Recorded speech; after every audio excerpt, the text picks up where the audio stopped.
اعوذ باللہ من الشیطان الرجیم بسم اللہ الرحمن الرحیم الحمدللہ والصلاۃ والسلام علی رسول اللہ وبعد۔ السلام علیکم ورحمۃ اللہ وبرکاتہ۔ ناظرین، میں حکیم محمد عبدالجلیل حیدرآباد تلنگانہ انڈیا صاحب سے مخاطب ہوں۔ ابھی جس مس کے لیے گفتگو کرنی ہے وہ ہے دمہ۔ دمے کے مریضوں کو اکثر میں علاج کرتا ہوں۔ کسی کو افاقہ ہوتا ہے، کسی کو جلدی، کسی کو دیر سے، یا کسی کو مکمل افاقہ ہو جاتا ہے، لیکن پھیپھڑا کا ڈیمیج ہو گیا یا اس کے اندر نزلے ہار انتہائی فاسد مادہ گرتا تو ایسا کر جاتا پھیپھڑا۔ پھر اس کو کھولنے کے لیے بہت بڑے بڑے نسخے درکار ہوتے اور مدت دراز اس کو لگ جاتی۔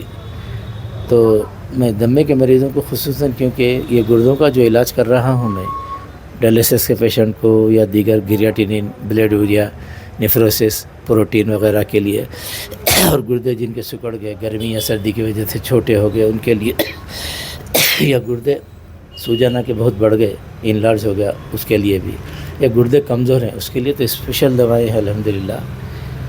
تو دمے کے مریضوں کے لیے، چاہے وہ ڈائلیسس والے ہوں یا گردے کے مریض ہوں یا کسی اور وجہ سے ان کو دمہ ہو، ان کے لیے آج کے نشست میں ایک ویڈیو میں 3 نسخے دیے جا رہے ہیں۔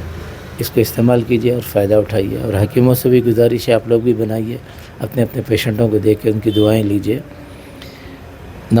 نسخہ نمبر 1، مغز کرنجوا جسے گجگا بھی کہتے ہیں، اس کا مغز لے، اور پپلی چھوٹی سی آتی پپلی وہ لیں، دونوں کو برابر وزن پیس لیں۔ پیسنے کے بعد ادرک کے پانی میں اس کو کالی مرچی کے برابر گولیاں بنائیں۔ صبح کے وقت میں 1-2 گولیاں کھلایا کریں، انشاءاللہ العزیز آپ دیکھتے جائیں گے وہ رفتہ دمے کے اندر کمی آنا شروع ہو جاتی۔ اگر پیشنٹ اپنے آپ سے دلچسپی رکھتا ہے 100 دن تک کھلائیں، انشاءاللہ اللہ شفا دینے والے ہیں، اور شفا جو ہے ہاتھوں ہاتھ آئے گی اللہ کی مدد سے۔ تو یاد رکھیے، کبھی شفا میں دیر ہوئی پریشان نہیں ہونا۔ رسول اللہ صلی اللہ علیہ وسلم میں ایک شخص آیا، بولا یا رسول اللہ میرے بھائی کے پیٹ میں تکلیف ہے، آپ فرمائیں کہ شہد چٹا۔ وہ آ کے بولا یا رسول اللہ چٹایا کچھ بھی نہیں ہوا، آپ فرمائیں پھر چٹا۔ وہ آ کے بولا کچھ نہیں ہوا، پھر آپ صلی اللہ علیہ وسلم فرمائے تیرے بھائی کے پیٹ میں شرارت ہے، جب اللہ کہا کہ شفا ہے تو شفا ہے، تو پھر جا کے چٹا کے آ کے بولا یا رسول اللہ ذرا کم ہے۔ تو مطلب رسول اللہ صلی اللہ علیہ وسلم جیسی مقدس شخصیت جب 1 سے 3 بار وہ اس کو چٹانا پڑا تو وقت لگتا، کبھی 3 بار چٹا تو شفا ہوئی، اپنے کو 3 سال لگ جاتے، کبھی بیماری کو 3 مہینے لگ جاتے کبھی۔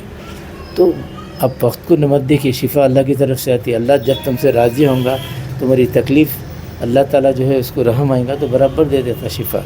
اب کھاتے جائیے، یہ مجرب نسخے ہیں، پہلے کے سرکاری دواخانے اسی سے چلتے تھے۔ تو نسخہ نمبر 2، خصوصاً بلغمی دمے والوں کو الائچی کے دانے اور مال کا انگلی دونوں برابر لے کے 3 انگلیوں کی برابر جتنا آیا اتنا نگلتے جائیں، مسلسل نگلیں، انشاءاللہ اللہ شفا دینے والے ہیں۔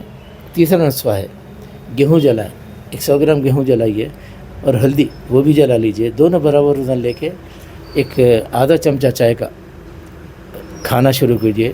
دوسرے دن آدھے چمچے سے بڑھ کے 1 چمچہ کیجئے۔ اس طرح مسلسل کھاتے جائیے، 7 دن میں اللہ چاہے تو کتاب میں ایسا لکھا ہوا ہے تفاوت آئے گی، یعنی مطلب اس کے اندر کمی آنا شروع ہو جائے گی۔